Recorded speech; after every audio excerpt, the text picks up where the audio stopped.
Hello friends. आज की date में हर इंसान, अधिकतर लोग किसी न किसी बात से या तो दुखी हैं या परेशान हैं या डरे हुए हैं। जो खुश होने का दिखावा करते हैं वो भी बेचैन हैं। उन्हें वो वास्तविक आनंद नहीं मिल रहा है जो होना चाहिए। वो ऐसा महसूस करते हैं कि वो खुश हैं, बट वास्तविक रूप से वो खुश नहीं हैं। तो इसका क्या कारण है और ये कैसे ठीक हो सकता है? वैसे तो अधिकतर दुख विचार पे आधारित है। किसी विचार को लेकर के हम दुखी होते हैं, और अगर हम वहाँ से अपना ध्यान हटा लें, हम अपना फोकस चेंज कर लें, तो हमारे दुख भी खत्म हो सकते हैं। इसमें एक तो वास्तव में हम कह सकते हैं कि दुख है जब किसी के शरीर में कहीं कोई तकलीफ है, दर्द है, वो एक दुख है। अगर किसी के शरीर में कोई ऐसी तकलीफ है, एक ऐसा दर्द है जो वो तकलीफ़ में रहता है, तो इसे हम एक दुख मान सकते हैं। लेकिन मैंने देखा है कई बार लोग शारीरिक तकलीफ़ होने पर भी उसको थोड़ा उससे ध्यान हटाते हैं, दूसरी तरफ लगाते हैं और खुश होने की कोशिश करते हैं। लेकिन जो लोग वैचारिक तौर पर दुखी होते हैं, उनके दुखों का कोई अंत नहीं होता और वो लगातार अपने दुख में डूबे रहते हैं। वो किसी से भी मिलें, कहीं भी जाएं, वो उसी बात को करेंगे बार बार और दुखी होते रहेंगे। तो इसमें एक जो सबसे बड़ा और मेन कारण है जहाँ से सारे दुख निकलते हैं, वो है कि मैं कमतर हूँ और दूसरा मुझसे बेहतर है। एक तो ये है, जबकि दुनिया के सारे लोग, बड़े से बड़ा और छोटे से छोटा, कहीं ना कहीं किसी से बेहतर कंडीशन में है और किसी से कमतर कंडीशन में है। मतलब कोई भी बेस्ट पोजीशन पे नहीं हो सकता दुनिया में, और कोई भी लोएस्ट पोजीशन पे नहीं हो सकता। किसी रूप में कोई लोएस्ट है भी तो और कोई किसी और रूप में उससे कमतर हो सकता है। तो अगर हमें कहीं बीच में ही फिट होना है तो फिर दुख का क्या कारण है? कहीं ना कहीं हमें बीच में ही सेटल होना है। हम वहीं हैं, ऑलरेडी हैं, कोई कहीं भी है, और वो दुनिया के लिए, समाज के लिए इम्पोर्टेंट है। अगर हम कुछ भी हैं, हम कुछ भी कर रहे हैं, तो जो भी काम हम कर रहे हैं, सिर्फ और सबसे जो एक एग्ज़ाम्पल में हम ले सकते हैं वो है भिखारी का एग्ज़ाम्पल। भिखारी को लोग बड़ा बुरा भला कहते हैं, जी भीख मांगता है, और वो भी अपने आप को शायद, वैसे तो वो समझते नहीं है कि हमारी कंडीशन ख़राब है, हम ये मानते हैं ये भिखारी है, बट वो अपने आप को कम नहीं मानता है, और मानता भी है तब भी वह बहुत से अच्छा है, बहुत लोगों से अच्छा है, कि उसने पैसे की कमी की वजह से सुसाइड नहीं किया। और वो जब भीख मांगता है या कोई भीख मांगता है, छीनता नहीं है किसी से, तो जब वो भीख मांगता है और लोग उसे भीख देते हैं, तो कहीं ना कहीं लोग क्या सोच के भीख देते हैं कि भाई हमारे कुछ, हमने गलत काम किया हो या कुछ भोग हो, तो कुछ बच्चों पे कोई कष्ट आने वाला हो तो वो कम हो जाए। यही सोच के लोग दान करते हैं, भीख देते हैं। तो वो भिखारी भी, ऐसा नहीं है कि उसकी कोई वो कुछ नहीं कर रहा समाज के लिए, वो भी समाज के लिए ये कर रहा है कि जो लोगों के पास पैसा इकट्ठा है या उन्हें लगता है कि वो किसी के लिए कुछ करें, तो उसको करने का मौका देते हैं। और अगर उन्होंने सचमुच पैसा कमाने में या किसी और रूप में कुछ गलत किया है, तो भी वे उसके बोझ से थोड़ा हल्का होते हैं जब वो दान करते हैं। देखिए, दान लेने वाला का रोल अलग है और दान देने वाले का रोल अलग है। इसकी मैंने एक अलग वीडियो बनाई है, दान कितना इम्पोर्टेंट है, वो चाहे तो आप देख सकते हैं, चैनल पर ही है। खैर, तो वो भी कुछ ना कुछ कर रहा है, और कुछ ना कुछ उसके जीवन में एन्जॉयमेंट है। एक जो इम्पोर्टेंट बात ये होती है कि हमारे पास 1000 कारण होते हैं खुश होने के, एंजॉय करने के, हम उनकी तरफ ध्यान नहीं देते हैं, और हम जो नहीं है, बस एक चीज़ अगर नहीं है तो उसी पर ध्यान लगाकर हम जीवन भर दुखी होते रहते हैं। हर समय हम उसी बात पे लेकर के दुखी होते रहते हैं, जबकि उसके अलावा हमारे पास बहुत सारी चीज़ें होती हैं। हम ध्यान ही नहीं देते कि हम देख सकते हैं, हमारे पास आंखें हैं, हम देख सकते हैं, कितना बड़ा वरदान है। और मान लीजिए किसी की आंखें नहीं हैं, तो ये भी उसके लिए किसी न किसी रूप में वरदान हो सकता है। उसे फ़र्क नहीं पड़ेगा कि सामने वाला देखने में कैसा है, उसे फ़र्क पड़ेगा कि उसका व्यवहार क्या है, उससे कैसी वाइब्स आ रही हैं। तो आँखें ना होना अपने आप में एक अभिशाप हो सकता है, बट जिनकी आँखें नहीं होती हैं उन्हें भी बहुत सारी चीज़ें अलग तरीके से समझ में आती हैं, और वो उन्हें अलग तरीके से एंजॉय कर पाते हैं। जिन चीज़ों को आँखों वाले लोग रिजेक्ट कर देते हैं, वो उन चीज़ों को भी एंजॉय कर सकते हैं। कई बार हम चीज़ों को उन्हें देख कर रिजेक्ट कर देते हैं, जबकि उनके गुण अलग होते हैं, और उनके गुण अच्छे भी हो सकते हैं, चाहे वो लोग हैं, चाहे वो खाना है, चाहे वो कपड़े हैं, कुछ भी है। तो हर चीज़ की अपनी एक वैल्यू है, हर चीज़ की। तो हम सिर्फ दुखी इस बात से हैं कि दूसरा या तो मुझसे बेहतर है, अगर वो मेरे से बेहतर नहीं है तो अब मुझे कोई प्रॉब्लम नहीं है। मैं बहुत अच्छा पढ़ सकता था, मेरे माँ बाप की हैसियत नहीं है इसलिए मैं नहीं पढ़ पाया, मेरा फ्रेंड बहुत अच्छा निकल गया। तो आप जहाँ हैं उसी कंडीशन में आप देखिए, वहाँ कुछ ना कुछ अच्छा ज़रूर होगा, बहुत चीज़ें अच्छी होंगी। इस बात से ध्यान हटा लीजिए। जिस फ्रेंड को आप ये मान रहे हैं वो बहुत अच्छी कंडीशन में है, ज़रूरी नहीं है कि वह अच्छी कंडीशन में हो। वह उससे बात करके देखेंगे तो हर कोई दुखी है। अब एक डॉक्टर है, वो ऑपरेशन कर रहा है, और एक पंक्चर लगाने वाला है, वो साइकिल ठीक कर रहा है, मोटरसाइकिल ठीक कर रहा है। तो दोनों ही एक तरह से एक सा ही काम कर रहे हैं, बस एक काम को हमने बहुत महत्व दिया है और दूसरे को हमने उतना महत्व नहीं दिया है, जबकि दूसरा भी उतना ही महत्वपूर्ण है। टायर बस्ट हो गया है अगर सड़क पर, या ट्यूब उसकी, तो उसको सही होना भी उतना ही इम्पोर्टेंट है जितना बॉडी का सही होना इम्पोर्टेंट है। और एक चीज़ को हम ज़्यादा रेस्पेक्ट देते हैं, ये हमारी ही सोच है, और एक में हम ज़्यादा पैसा देते हैं, ज़्यादा पैसा कमाते हैं। तो अब ये भी एक बात है कि ज़्यादा पैसा क्या सचमुच सही है? ज़्यादा पैसा होने के भी अपने नुकसान हैं। ये तो ज़रूरी नहीं है कि जो ज़्यादा पैसे वाले हैं वो सुखी ही हैं। सिर्फ हम इस बात से दुखी हो सकते हैं कि उसके पास ज़्यादा पैसा है, वो डॉक्टर है, वो लाखों रुपए रोज के कमा रहा है। तो ये कोई ज़रूरी नहीं कि एक बहुत अच्छी कंडीशन है। अगर हम कम भी पैसा कमा रहे हैं तो हमें अपने जीवन को उसी में प्लान करना आना चाहिए। अब मेरे पास कम पैसा है तो मैं अपने बच्चे को बहुत अच्छे स्कूल में नहीं भेज पा रहा हूँ, तो मैं जिस भी स्कूल में भेज रहा हूँ, या वो जो भी काम सीख रहा है। एक बच्चा हो सकता है कि वो स्कूल नहीं जा रहा है तो उसका यही बड़ा दुख है, मैं स्कूल नहीं जा पाया हूँ।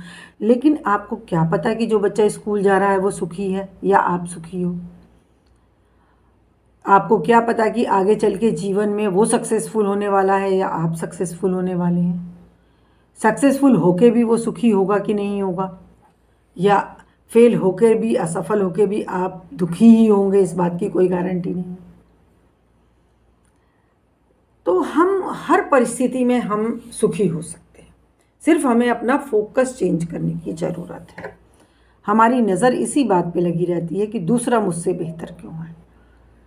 और ये मैंने खुद टेस्ट किया है लाइफ में। जब कभी मन डाउन होता है, जब हमें लगे कि हमारी कोई चीज़ कमतर है, चाहे वो हमारा घर है, हमारे कपड़े हैं, हमारे लुक्स हैं, तो हम उस तरफ देखें जहाँ हमसे नीचे लोग हैं, हमसे ख़राब कंडीशन में लोग हैं, तो हमें फ़ौरन अपनी चीज़ें बहुत अच्छी लगने लगती हैं।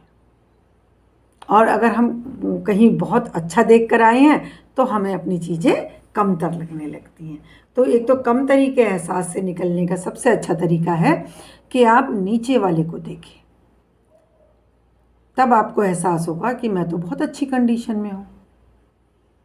और आप एक बेकार के दुख से और बेकार के कंपटीशन से खुद को बचा पाएंगे। सिर्फ ये मन का ही भ्रम है और कुछ भी नहीं है। और एक चीज़ और होती है, हम जहाँ हैं, ईश्वर ने हमें जिस कंडीशन में रखा है, जहाँ हमें जन्म दिया है, जो हम कर पाए हैं, वही हमारे लिए अच्छा है, अभी वही हमारे लिए उचित है। अगर ईश्वर को मानते हैं, अगर ईश्वर ने हमें किसी कंडीशन में रखा है, तो फिर वो गलत कैसे हो सकती?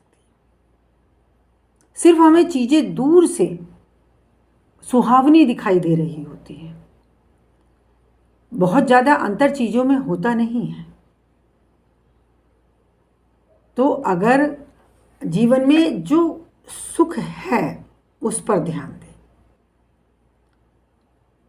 मेरी वाइफ बहुत स्मार्ट नहीं है, बहुत सुंदर नहीं है, मेरा हस्बैंड बहुत नहीं कमाता है, तो वो जो करता है उस पर ध्यान दें। वो कुछ तो कर रहा होगा आपके लिए, कुछ तो फैमिली में ला रहा होगा, तो जो वो कर पा रहा है उसे उसी रूप में प्यार करें। वो मान लीजिए वो बहुत अच्छा खाना नहीं बना रही है, वो बहुत सुंदर नहीं है, बट वो खाना तो आपको बना के दे रही है ना, घर भी साफ कर रही है, उसके ऊपर आप बच्चों को बेफिक्री से छोड़ के चले जाते हैं। वो नहीं होगी तो आप कैसे हैंडल करेंगे? तो जो चीज़ें हैं और वो हमारे लिए जो कर रही हैं उसको देखिए। जॉब में आपको ज़्यादा इंक्रीमेंट नहीं मिला है, बट जॉब है और उसमें आपको जो सैलरी मिल रही है वो क्या रोल अदा कर रही है आपकी लाइफ में। और एक चीज़ और है, हमारी ज़्यादातर ग्रम्बलिंग होती है बॉस पर, घर वालों पर, समाज पर, इतिहास में। आजकल लोग इतिहास को लेकर के बड़े बड़े दुखी हो रहे हैं, पड़ोसी देशों पर, या किसी ने बुरा कर दिया है उसके ऊपर। तो देखिए, पहली बात तो जो कुछ भी होता है वो मेरे और उसके बीच में नहीं होता है, मेरे और तुम्हारे बीच में नहीं है, ये मेरे और ईश्वर के बीच में। बहुत बार हम इस बात से दुखी होते हैं कि कोई हमारे जीवन में ऐसा होता है जो हमारे जीवन को दुखी कर रहा होता है। तो इसे हम उस व्यक्ति को दोष भी दे सकते हैं और उस व्यक्ति को थैंक भी कर सकते हैं, धन्यवाद दे सकते हैं। क्यों? वो तो माध्यम है। जो भी व्यक्ति मेरे जीवन में दुख का कारण बना हुआ है और मैं उसे बदल भी नहीं पा रहा हूँ, छोड़ भी नहीं पा रहा हूँ या पा रही हूँ, तो वो किसने मेरे जीवन में रखा? ईश्वर ने रखा है। ईश्वर ने क्यों रखा है? मेरे ही कोई कर्म हैं, मेरे ही पास्ट के कोई कर्म हैं जिसकी वजह से मुझे उस व्यक्ति के साथ मेरा भोग है, मेरा लेना देना है। तो उसे खुश हो के मैं भोग लूँ। जैसे मैं ईएमआई देता हूँ, ईएमआई देना भी बड़े कष्ट की बात है। हर महीने 11,000 रुपये निकल जाते हैं, हर महीने 30,000 रुपये निकल जाते हैं, ईएमआई चली जाती है। मान लो अगर हमें याद नहीं है कि ये ईएमआई किस वजह से जा रही है, तो बड़े दुख का कारण है। बड़ा रोना पीटना करेंगे हम कि भाई हमारे इतने रुपए चले जाते हैं, हमारे इतने रुपए चले जाते हैं, क्यों? वो तो हमें पता है कि हमने कार ली थी या मकान बनाया था, इसकी ईएमआई जा रही है, तो वो भी ईएमआई जा रही है। जब कोई दुख ऐसे हैं जीवन में जिससे हम छुटकारा नहीं पा रहे हैं, तो उसे समझ लीजिए ज़रूर हमने कुछ कर्जा ले रखा है, ज़रूर हमने या तो उस इंसान को पहले कभी दुख दिया है या हमारे द्वारा उसको दुख हुआ है। कभी कभी अनजाने में भी हमसे दूसरों को दुख पहुंच जाता है। तो अनजाने में पिए हुए जहर का भी पूरा असर होता है। ऐसा नहीं है कि अगर हमें याद नहीं है कि हमने जहर पी लिया, अगर हमें याद नहीं है किसी ने हमें जहरीले जानवर ने, कीटाणु ने हमें काट लिया, तो भी वो जहर फैलेगा। अगर हमें नहीं पता चला है तब भी वह जहर फैलेगा। ऐसे ही जो हमें नहीं पता है और दुख हमें आ रहे हैं, तो वो ज़रूर हमारे कुछ ना कुछ पूर्व कर्म हैं जिसकी वजह से आ रहे हैं, या हमारा फ्यूचर बन रहा है। दुख हमें दो तरीके से आते हैं, या तो हम ईएमआई दे रहे होते हैं या हम फ्यूचर के लिए कमा रहे होते हैं। फ्यूचर के लिए कमा रहे होते हैं या फ्यूचर बना रहे होते हैं। अब एक बच्चा है, बहुत रातों रातों बैठ के पढ़ता है, उसे डांट भी पड़ रही होती है, तो वो बन रहा होता है, उसका फ्यूचर में वो क्या बनेगा इसकी तैयारी चल रही होती है। तो अगर हमें दुख आ रहे हैं तो वो दो ही कारणों से आ रहे हैं, या तो हमने पीछे कुछ हुआ है हमसे, तो जब हमने किसी को कष्ट दिया है, जब हमने किसी का लोन लिया है, किसी के पैसे लिए हैं, तो वो देना तो पड़ेगा, चाहे हमें आज याद है या नहीं है, तो वो देना हमें पड़ेगा। ईश्वर प्रकृति में हम ना तो एक रत्ती भी किसी का ले सकते हैं, ना ही एक रत्ती किसी को दे सकते, वो लौट के हमारे पास आएगा ही आएगा। अगर किसी ने हमारा पैसा मार लिया है, अगर किसी ने हमें कम पेमेंट किया है, अगर किसी ने हमारा इंक्रीमेंट रोक लिया है, वो जो भी कुछ, या तो वो मेरे ही पिछले कर्मों का फल है, या फिर ये फिक्स डिपॉजिट में चला गया, और ये तब आएगा जब मुझे इसकी ज़रूरत होगी, इस जन्म में, अगले जन्मों में। देखिए, इस जन्म में भी आपको या हमें बहुत कुछ ऐसा मिला है जो हमने कुछ नहीं किया। हमें जन्म मिला, हमें ये शरीर मिला, हमें पेरेंट्स मिले, हमें उनकी धन दौलत मिली, हमें एक पर्टिकुलर कम्युनिटी में पैदा होने के फ़ायदे मिले। तो ये सब, और कुछ लोगों को नहीं मिला।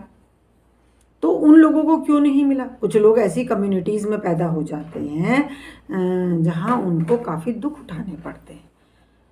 तो अब इसका एक कारण, तो अब इसमें हम गुस्सा करते रहते हैं, है ना, लेकिन इसमें अब एक कारण ये भी हो सकता है कि आपने पहले उनको पूर्व जन्मों में उस कम्युनिटी के लोगों को टारगेट किया हो, पीटा हो, अब आपका जन्म वहीं जाके हो रहा है और आप वहीं जाके पिट रहे हैं, ऐसा भी हो सकता है। तभी तो चीज़ें सुलटती नहीं है। इतना ज्ञान हो गया, हर तरीके से डेमोक्रेसी आ गई, इक्वलिटी की बात भी हो गई, और फ्रेटर्निटी की बात हो गई, और अब फिर जा कर के हम वहीं पहुंच रहे हैं। फिर हम जाति और धर्मों के नाम पे लड़ रहे हैं, पुरानी पुरानी बातों को याद करके दुखी हो रहे हैं, गुस्सा कर रहे हैं, नफ़रतें हैं हमारे दिलों में।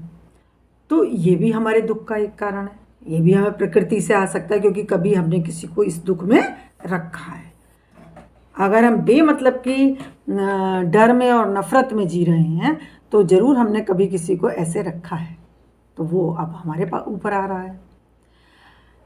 तो देखिए, दुखी होने का कोई कारण नहीं है। दुखी होने का सिर्फ यही कारण है कि मैं कमतर क्यों, मुझे ये क्यों नहीं मिला, उसे क्यों मिल गया, ये मुझे क्यों दुख दे रहा है, और या मुझे ये क्यों नहीं मिल रहा है, मेरा ही पार्टनर ऐसा क्यों है, मेरे ही पापा ऐसे क्यों हैं। क्योंकि मैंने कुछ डिसाइड कर लिया, मैंने ये डिसाइड कर लिया है कि मुझे ये चाहिए, मुझे सपोज़ ये वाला फ़ोन चाहिए, नहीं मिल रहा, मैं बड़ा दुखी हूँ। अब ये भी नहीं पता कि उस फ़ोन को लेकर मैं कितने दिन खुश होने वाला हूँ, या उससे कहीं मुझे कोई और प्रॉब्लम तो नहीं होने वाली है, उसकी रेस से तो मुझे कोई बीमारी नहीं लग जाएगी, उसकी रेस से मेरी आँखें तो ख़राब नहीं हो जाएंगी। मुझे नहीं पता, मैं उसको लेने के बाद मैं अपना टाइम तो वेस्ट नहीं कर दूँगा। अगर वो फ़ोन नहीं होगा तो मैं हो सकता है मैं खेल रहा हूँ कहीं बाहर, हो सकता है मैं किसी से बातें कर रहा हूँ, किसी का दुख शेयर कर रहा हूँ, किसी की हेल्प करके आ जाऊँ, मुझे नहीं पता। तो दोनों कंडीशन ही बेहतर है। फ़ोन मिल जाए तो उसको एंजॉय कर लो, वो नहीं मिला है तो और कुछ एंजॉय कर लो। बहुत चीज़ें हैं जो है उसको तो हम एंजॉय कर नहीं पाते। कोल्ड ड्रिंक नहीं मिली, डायबिटीज़ है, कोल्ड ड्रिंक नहीं मिल रही है, लेकिन पानी को बेमन से पी रहे हैं, जबकि पानी से ज़्यादा आनंद किसी में नहीं है। तो पानी को खुश होकर पी लीजिए। बहुत बार मीठा खाने का मन हो रहा है, तो उस समय नहीं खाना है अगर, तो कुछ फीका खाना शुरू कर दीजिए, कुछ नमकीन खाना शुरू कर दीजिए, आपका टेंशन डाइवर्ट कर लीजिए। बहुत क्रेविंग हो रही है मीठा खाने की, तो उस समय आप कुछ और खाना शुरू कर दीजिए, टमाटर खाना शुरू कर दीजिए, तो नुकसान भी नहीं देगा, और फिर आप देखेंगे आपका फोकस चेंज हो गया। और वो जैसे ही आप खाना शुरू करेंगे और कुछ और पढ़ना शुरू कर दीजिए, कुछ सुनना शुरू कर दीजिए, तो आपका ध्यान वहाँ से हट जाएगा, आप उसे बर्दाश्त कर पाएंगे। तो ये जीवन में बस थोड़ा सा फोकस ही चेंज करना है और कुछ नहीं है। ज़्यादातर दुख हमारे इसीलिए हैं कि हमने उस जगह पे फोकस लगा रखा है जो कमी हमें लगती है। हालांकि हमें ये भी नहीं पता कि वो दुख, वो जो हम दुख मान रहे हैं, वो जो कमी मान रहे हैं, उसके होने के बाद हमारा जीवन सुखी होगा या दुखी होगा, ये भी हमें नहीं पता।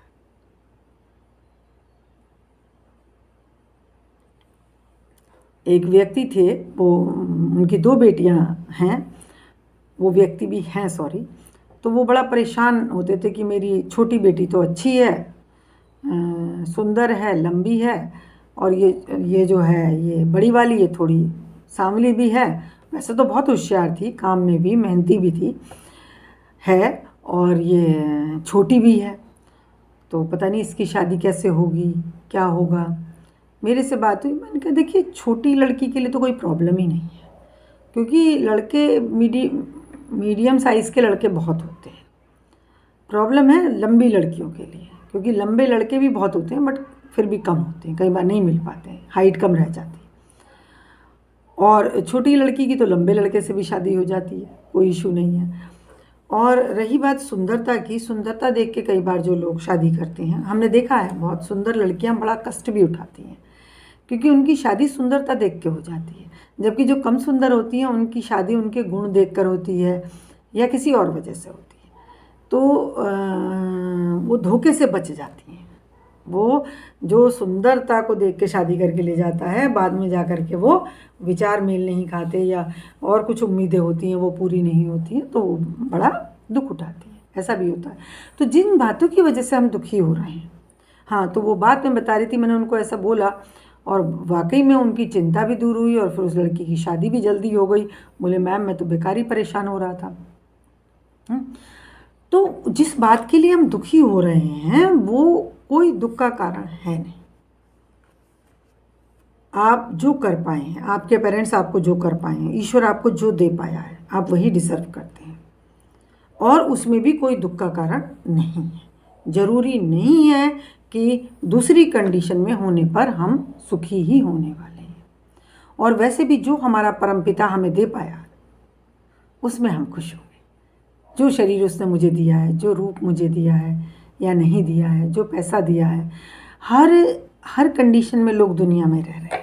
देखिए कितने भिखारी हैं, वो सुसाइड नहीं कर रहे हैं, और एक व्यक्ति और कितने हैं जो बैंक का लोन हजारों करोड़ का लेके भाग गए और उन्होंने सुसाइड नहीं किया।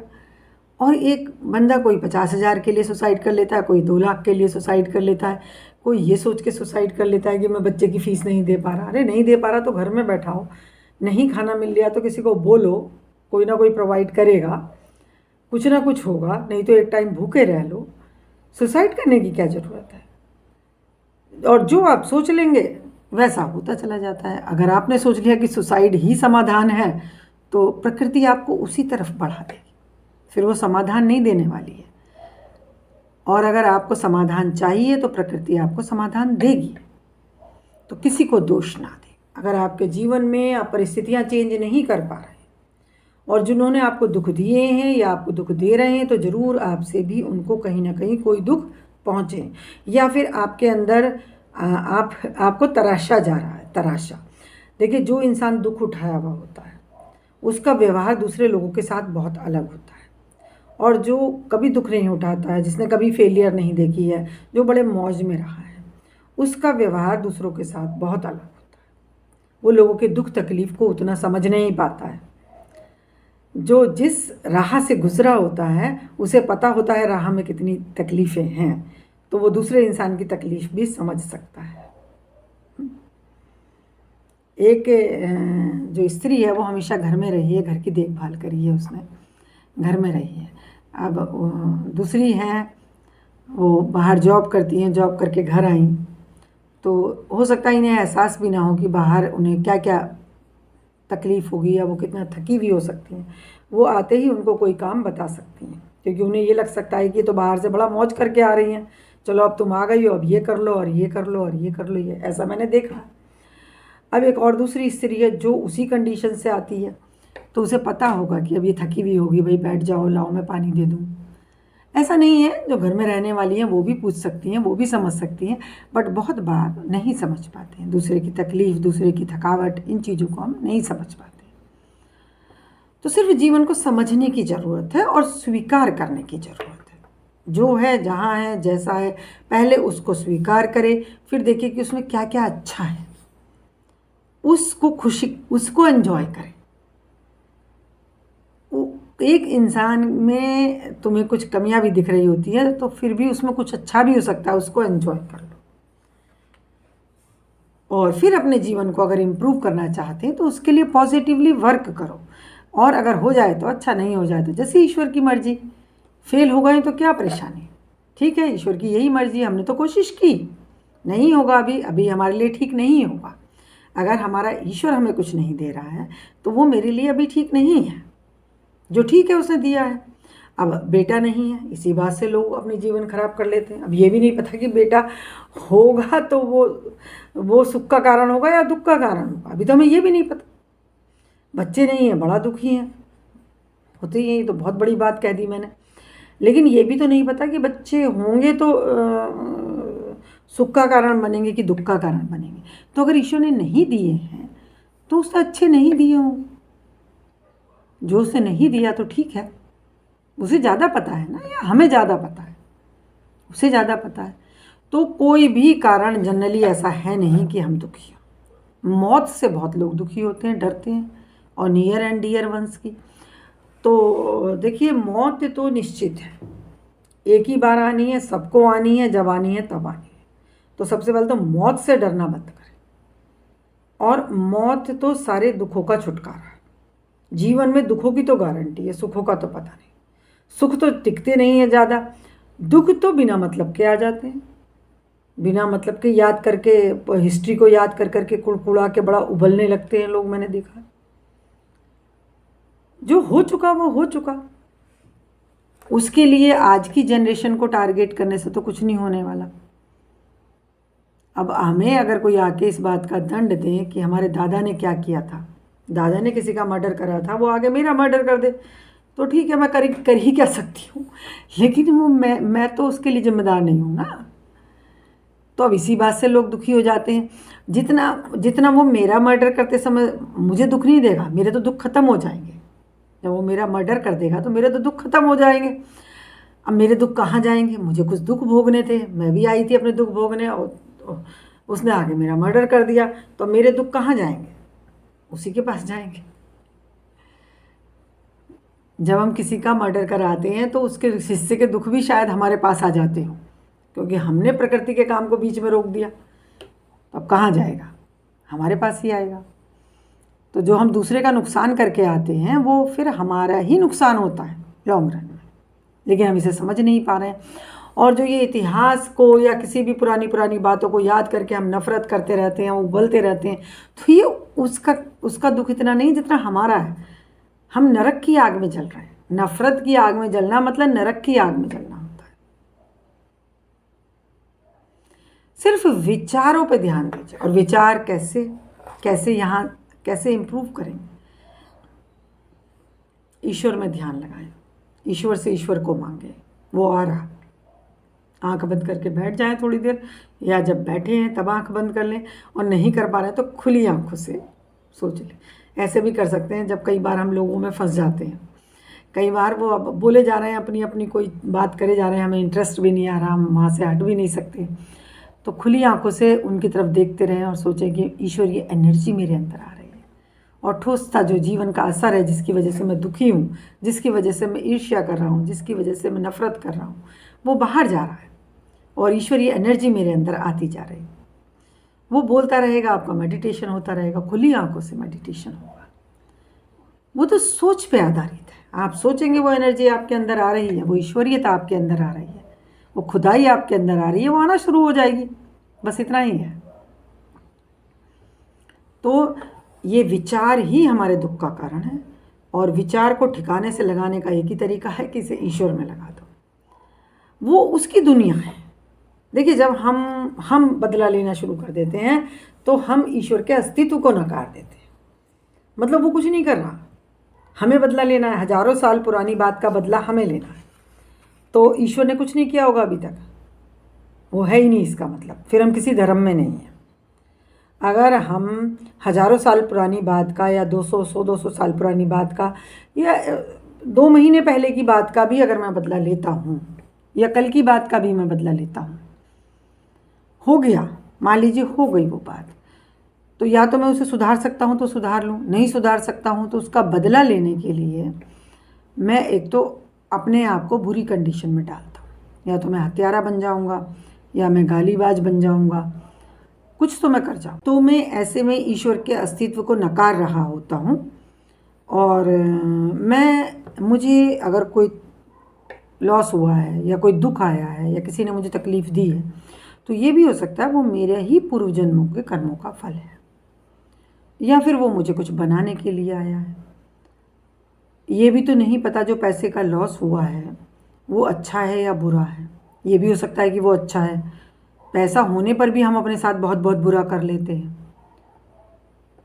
तो जो मैं बदला लेना शुरू कर देता हूँ, नफ़रतें करना शुरू कर देता हूँ, तो ऐसे में मैं ये मानता हूँ कहीं कोई ईश्वर नहीं है, ना ही कोई उस दूसरे के कर्मों का कोई फल उसे मिल रहा है। जो कुछ करना है मुझे ही करना है, और इसी में मैं अपना नुकसान कर बैठता हूँ। धोखे में हम बहुत नुकसान करते हैं कि हम तो ऐसा समझ रहे थे, हम तो ऐसा समझ रहे थे, ऐसा हो जाता है। तो बहुत गहरा विषय है ये। दुख, ज़्यादातर दुख मन की है। मन को ही ईश्वर में लगा दें और उस पर पूर्ण विश्वास रखें। आधा अधूरा विश्वास भी कोई फ़ायदा करता नहीं। पूर्ण विश्वास रखें कि वो है और वो न्याय कर रहा है, वो करेगा। थैंक यू फ्रेंड्स, मिलती हूँ अगली वीडियो में। Please like, subscribe, comment, share ज़रूर कर दें, बेल आइकन भी दबा दें। जितने भी सब्सक्राइबर हैं वो बेल आइकन दबाएंगे तभी वीडियो का नोटिफिकेशन उनके पास जाएगा। Thank you friends.